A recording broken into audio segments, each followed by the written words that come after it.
Nagu just nägime, polnud see aga noore vabariigis sugugi ainuke kriis. Venelastega asustatud Ida-Virumaa tööstuslinnad olid ähvardanud Eestist lahku lüüa juba enne Isamaa võimule tulekut. Viimaseks piisaks karikas oli välismaalaste seadus. Selle ümber puhkis 1993. aasta juunis torm juba enne seaduse vastuvõtmist. Ettevõtmise hing ja eestkõneleja oli Mart Nutt. Tema suur soov oli anda lõplik hoop nõukogulikule elukorraldusele, mille aluseks oli sissekirjutus, prapiska. Seadusloome troika teised liikmed olid peaministri õigusnõunik Aino Lepik von Vireen ja Välisministeeriumi õigusosakonna juhataja Märt Piiskop. Eeskujuks võeti Rootsi vastav seadusandlus, lootes vajaduse korral kaitsta oma tööd väitega, et Rootsis tehakse kah nii.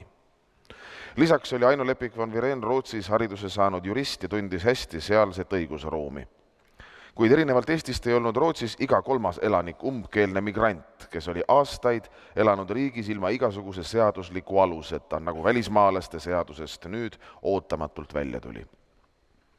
See oli kohalikele venelastele suur šokk, millega teatud üllatusena kaasnes ka demokraatlike suurriikide pahameel.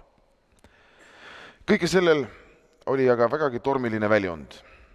Narva kriis jõudis haripunkti 17. juulil 1993. Narvas ja Sillamäel korraldati sel päeval kohalike volikogude eestvedamisel rahvahääletus Ida-Virumaa eraldamiseks Eestist. Rahvas pidi vastama küsimusele, kas sina soovid, et Narval oleks Eesti Vabariigis rahvuslik ja territoriaalne autonoomia. Jaatava vastuse korral kavatses kohalik võim korraldada kohalikud valimised omade reeglite järgi. Otse sündmuste epitsentrisse sattus äsja Itaaliast õpingutelt naasnud 27-aastane ajaloolane Indrek Tarand. Talle pakkusid tööd valitsuse Narva esindajana vanad semud Jüri Luik, Mart Nutt ja Indrek Kannik. See juhtus Tallinnas Suur-Karja tänava õllesaali juures, kus Tarand kogemata mööda jalutama juhtus. Lõplikult kallutas Indreku otsuse Narva kasuks tema onu Juhan Viiding, kes soovitas, võta Narva, see on ainus huvitav töö. Palume lavale Aino Lepik von Vireen, Mart Nutt ja Indrek Tarand.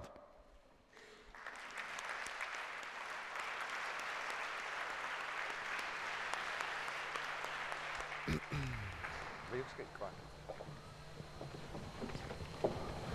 Istu keskel äkki. Kes? Sina. Ei, ma ei tea. Kus sa tahad istuda, Aino, keskel? Ei taha, istu sina. Kas mikrofon töötab või? Hakkab tööle. Näed, töötab. Töötab. Tere päevast, lugupeetavad konverentsil osalejad. Minu ülesanne on modereerida neid kahte lepitamatut leeri.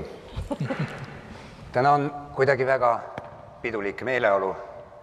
Võib-olla tuleneb see sellest, et me kõik oleme 20 aastat vanemad. Ja leebes meeleolus. Ja seepärast, Tiit, mingit kirge ei tule. Ära karda. Ära karda. Aga olgu, teeskleme, et me oleme 20 aastat nooremad. Teeskleme, Aino. Illimar on väike poiss, Marist pole veel mõtetki peas. Nutt on vist alles maha pesnud kuulsus endalt kui viimasest eestlasest, kes astus NLKP-sse aspirantuuri nimel. Ja tema teadmised okupeeritud territooriumi kodanikkonna ja demograafilise olukorra kohta pärinevad eelkõige Olaf Mihkel Klaaseni loengust, kes käsitles Lääne-Sahara küsimust Aafrika ajaloo kontekstis. Lähme 20 aastat tagasi. Aino, kas vastab tõele, et sa tahtsid tiblat tõesti välja tõsta? Kõik viimseni.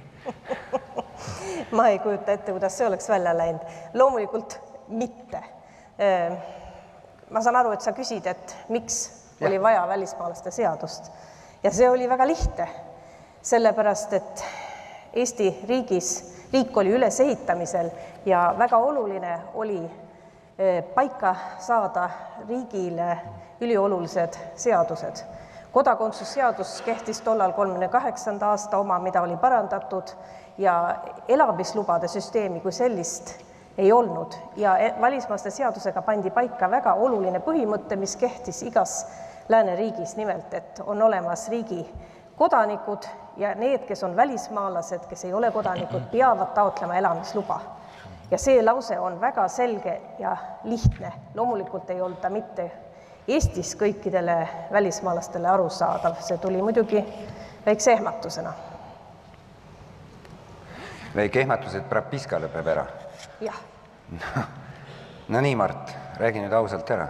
No hakkame pihta sellest, Sina ikkagi tahtsid, et nad ikkagi läheks ära. no ega see ei olnud isegi enam mõeldav. Aga alustame Prapiskast. Prapiska oli kaotatud tegelikult varem. Prapiska kaotati ära Ülemnõukogu poolt mälu järgi Jaak Alliku ettepanekul.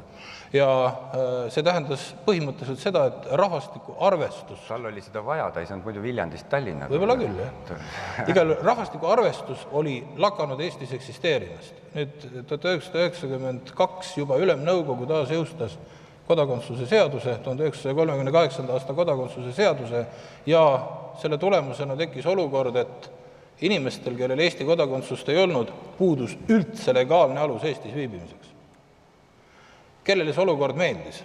Ma arvan, et see olukord meeldis päris palju meie idanaabrile ja selle idanaabri poliitika elluviijatele, kes olid ka Eestis, sest see andis kui head võimalused väga pikaks ajaks Eestist tekitada ebastabiilse riigi.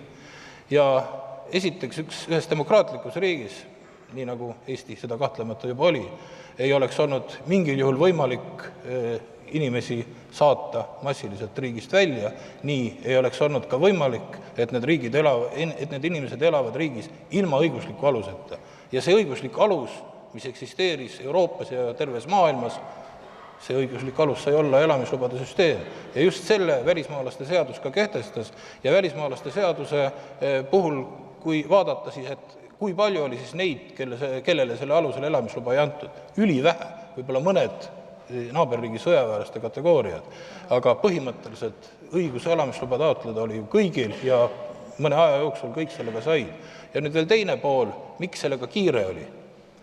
Eesti põhiseadus teatavasti võimaldas Eestis püsivalt elavatel välismaalastel osaleda kohalikel valimistel ja kohalikud valimised olid sügisel tulemas. Kujutage ette olukorda, kui selle tõttu, et Eestis ei ole välismaalastel siin elavat legaalset alust, ei oleks nad seetõttu saanud valimistel osaleda, mis oleks sellele järgnenud. Nii et sellest lühike kokkuvõtte välismaalaste seadus ei olnud mitte see tehtud sellepärast, et see oleks kellelegi meeldinud, vaid see oli ainuke võimalus. Missugune sündmuste ahel läks lahti siis, kui sai teatavaks mitmetes naaberpealinnades, et Eesti valitsus ja Riigikogu tõepoolest sellise seaduse vastu võtavad? Kuidas oli, me võiks kasutada sõna, rahvusvaheline reaktsioon? No seda reaktsiooni oli meil palju. Esiteks mitmete rahvusvaheliste organisatsioonide reaktsioon oli tagantjärgi osaliselt mõistetav. Kindlasti ei kritiseerinud rahvusvahelised organisatsioonid seadust kui sellist, sellepärast selles seaduses ei olnud midagi uut ega revolutsioonilist, mida läänes ei oleks olnud, vastupidi. Mida kardeti oli see, et kuidas suudetakse Eestis rakendada seadust. Ja sellest murest ma saan aru, kuna meie ametiasutused ei olnud tollal veel väga haldussuutlikud ja seadus nägi ette, et 1 aasta jooksul tuleb taotleda elamisluba. See oli üks mure. Loomulikult oli ka niisugune üldine mure, et jumal teab, mis saab, kas kedagi saadetakse välja, kas tuleb kodusõda ja muud niisugused närvilised reaktsioonid. Nendest saame ka veel 20 aastat hiljem vähem aru. Mis siis oli oluline, et meri ei kuulutanud seadust välja. Me siin Nutiga ise kirjutasime selle otsuse mitte välja kuulutada. Arvestasime rahvusvaheliste organisatsioonide ettepanekuid. Teil oli õige kaalukas positsioon, kui te saite merile ise ette kirjutada, eks ju? Noh, eks me natuke saime pahandada ka enne. Nimetame seda kokkuleppe. Ja siis sai need seadused sisse viidud ja sellega rahunes pinge sellel suunal. Mis muidugi ei rahunenud, oli Venemaa poolsed kommentaarid. Ma siin vaatan, mida Jeltsin näiteks ütles Rossiskaja Gazetas. Tegemist on etnilise puhastusega ja Eesti moodi apartheidiga ja tundub, et eestlased on unustanud teatud geopoliitilised reaalsused ja Venemaa võib nendele seda meelde tuletada. Ja see võttis põlve värisema Stockholmis, Helsingis ja Pariisis? Või kuidas? Ma arvan, et tegelikult mitte, sest kui me vaatame teiste riikide poolset kirjavahetust meie valitsusega ja ka rahvusvaheliste organisatsioonidega, siis tegelikult ei kritiseeritud ju välismaalaste seadust, vaid neid samu kartusi, mis Aino siin praegu välja tõi. Need kahtlemata olid ilmselt mureallikaks ja teiseks kahtlemata see, et Venemaa diplomaatiline aktiivsus rahvusvaheliste organisatsioonide suunal, mis seadis Eesti kahtlemata halba varjusesse, sellele ei saadud kahtlemata jääda reageerimata. Aga küsimus, kuidas või mida soovitasid meile sõbralikud riigid, ei olnud mitte see, et jätke välismaalaste seadus vastu võtmata. Ma juba rõhutasin, see ei oleks olnud võimalik, sellest saadi igal pool aru. Küsimus oli selles, et vaadake see veel kord üle, vaadake, et seal ei oleks selgeid vastuolusid rahvusvaheliste põhimõtetega ja sellisel juhul see seadus on igati ka aktsepteeritav. Ja ma meenutan veel ühte olulist aspekti. Selleks, et maailmale näidata, kuivõrd demokraatlik on Eesti seadusloome protsess, peale seda, kui Riigikogu oli viinud sisse välismaalaste seadusse muudatused, need muudatused ei olnud põhimõttelised, sest selleks ei olnud vajadust. Välismaalaste seadus oli koostatud parimate reeglite järgi, aga kui need olid sisse viidud, siis president Lennart Meri kuulutas selle seaduse välja Riigikogu Valges saalis, istudes kõrvuti Saksamaa presidendi von Weizsäckeriga ja rõhutas, et see on meie ühise poliitika tegemise viis. Te nägite seda kõik ette, et nii läheb. Ainuke, mida te ei osanud ette näha, oli, et Sillamäe inimesed ei saa teie heast seadusest aru. Ja Narva omad ka Eks vist seda võis ka ette näha, aga me lootsime sellise tubli inimese peale nagu Indrek Tarand, tema saab selle probleemiga hästi hakkama. Aga loomulikult, see oli veel ohutus. Tookord ta veel õigustas lootusi, aga ma teeks siit ühe väikse minutise tagasivaate sündmusele, mis tegelikult järgnes aasta võrra hiljem kronoloogiliselt ja juhtus 1994. aastal. Et meile tuleks meelde, mismoodi mitte ainult letid ei olnud tühjad või kuidas inflatsioon oli 2000%, vaid me olime kõik 20 aastat nooremad ja Mart Laar, peaminister, läks visiidile USA-sse, kus teda saatsid Toomas Kiho, Ardo Hansson, mina ja politseiametnik Runno. Viimane ei olnud seal mitte sellepärast, et Mart Laar oleks kartnud oma elu pärast, aga tublit politseiametnikku ei olnud mingil muul võimalusel premeerida kui tööreisiga Ameerika Ühendriikidesse. Tööreisil nägi tollane politseikorraldus ette, peab tal olema kaasas Makarovi püstol, mille Ameerikasse sissesaamiseks suursaadik Ilves tegi imelikke pingutusi, aga sai paberid korda. Millega me ei arvestanud, oli see, et lennuk, Finnairi lennuk soodsate tuultega lendas kohale 3/4 tundi varem ja Ilves ja USA protokoll polnud veel jõudnud New Yorgi lennujaama meid vastu võtnud. Meid, noori inimesi, selline väike asi loomulikult ei seganud. Me ütlesime, me oleme siin esimest korda, lähme vaatame New Yorki.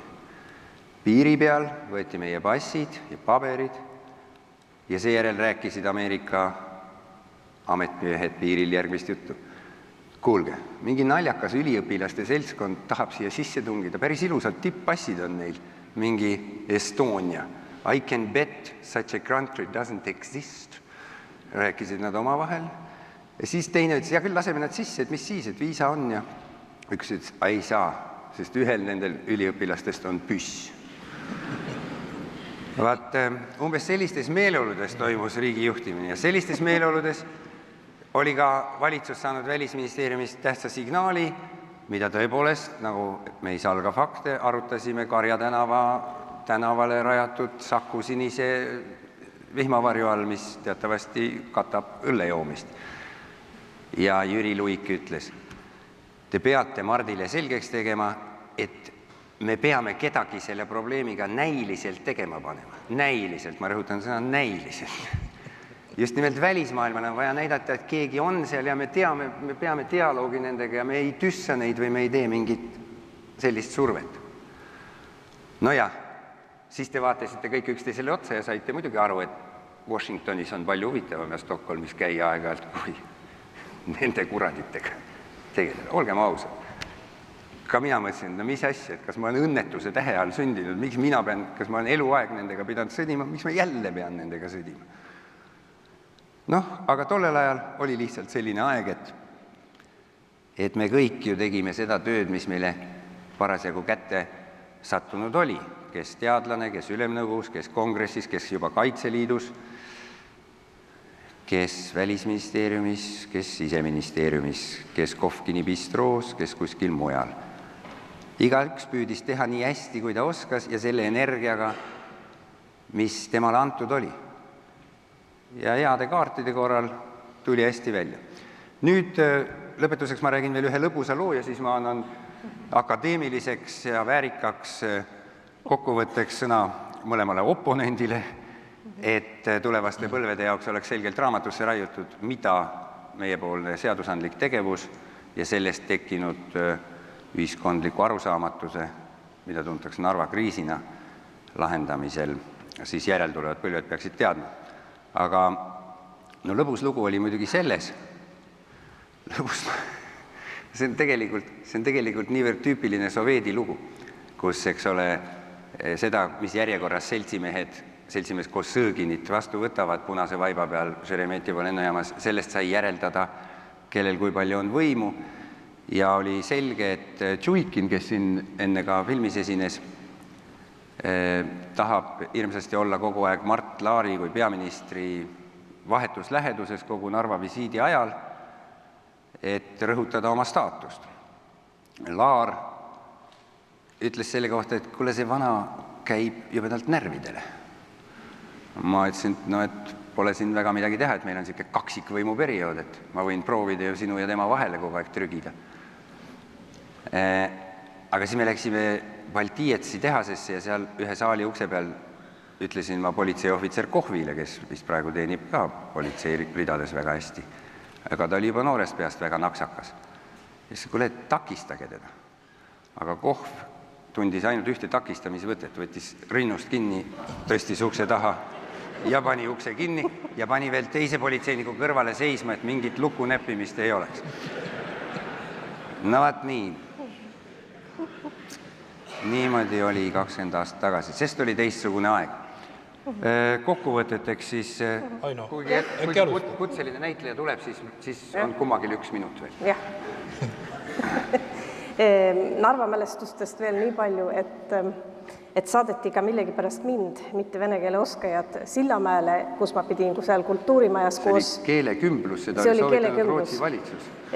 Esinema koos Menšikoviga, kes oli seal linnapea, seletamaks siis publikule, mis asi on Eesti kodakondsus, mis asi on välismaalast, kes on välismaalane ja mis on elamisluba. Ja see kõik toimus läbi tõlgiga härra Menšikovile, kes ei rääkinud eesti keelt.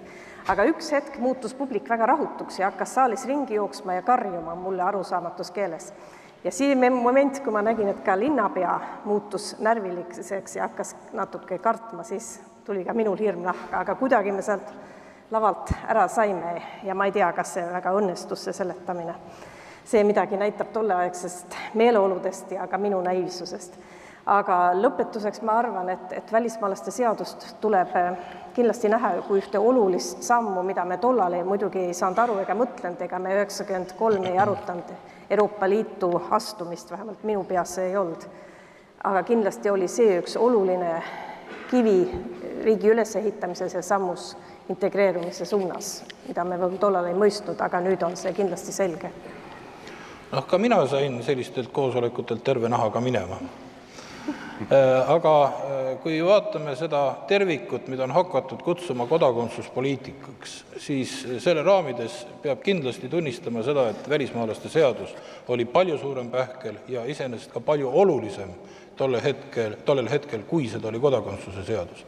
Kodakondsuse seadus oli meil tegelikult olemas. 38. aasta kodakondsuse seadus, mis oli võib-olla jäänud ajast maha, kus olid mõned võib-olla sellised tänapäeva mitte sobivad piirangud sees, nagu naist käsitleti ikkagi oma abikaasa juures olevana, mille tulemusena näiteks isegi Eesti kodanikust abikaasa kaotas Eesti kodakondsuse, kui ta abiellus välismaalasega, seda tänapäeval hästi vist ette ei kujuta. Need vastuolud viidi juba 1993 seadusandlusest välja või õigemini siis parandati ära. Aga 1995. aasta kodakondsuse seadus ei olnud midagi uut. See tehti lihtsalt sellepärast, et kaasajastada tänapäeva nõuetele sedasama 38. aasta kodakondsuse seadust. Aga välismaalaste seadusega oli teistmoodi. Enne teist maailmasõda seda praktikat ei olnud, kuna inimesed ei olnud eriti liikuvad. Pärast teist maailmasõda tekkis vajadus välismaalaste riigis viibimise aluste leidmiseks ja 1990. aastateks kõikjal maailmas praktiliselt kõikides iseseisvates riikides oli see tehtud. Eesti ei oleks sellest mitte kuidagi pääsenud. Ja seetõttu, kust meil eeskuju võtta? Kodakondsusseaduse puhul jälle lihtne. Vaatasime, mida oli tehtud enne teist maailmasõda. Välismaalaste seaduse puhul ei olnud mingit muud valikut, kui lappasime läbi, kuidas mõned teised riigid olid teinud, võtsime nad eeskujuks ja tihtipeale need riigid, kelle seadustest me võib-olla põhilised sätted maha kirjutasime, alati meid ei mõistnud. Aga see oleks minu poolt lõpetuseks. Aitäh! Ja kasutades nüüd võimalust veel kord lõpetada see asi, ütleks ma meid jälgivale venekeelsele publikule, et kui ma ütlesin teie kohta sõna tibla, siis võtke seda palun kontekstis. Võtke kontekstis, ärge solvuge igast tühjast sõnast ja jälgige seda põhimõtet, mida ma püüdsin teile 1993. aastal Narvas õpetada. Teie enda huvides on võimalikult suurem lõimumine Eesti Vabariigiga, mille olete saatuse tahtel kodupaigaks saanud. Kui te vähegi tahate, siis võti kuldvõtmeke selle läbi on hakake ütlema tere ja head aega. Minu vanused räägivad teiega hea meelega ka vahel vene keeles. Nii et lepime ära, olgu selle ploki lõpetuseks öeldud ja meenutame veel kord, et 20 aastat tagasi oli suur aeg, suured kired ja meil läks jube hästi ja võib-olla osalt võlgneme me selle hästi minemise ka tõesti iseenda panusele. Aga kindlasti oli meil õnne ja olgu õnne ka sellel mehel, kelle 20 aasta tagust valitsust me siin täna koos kõik lõbusasti tähistame.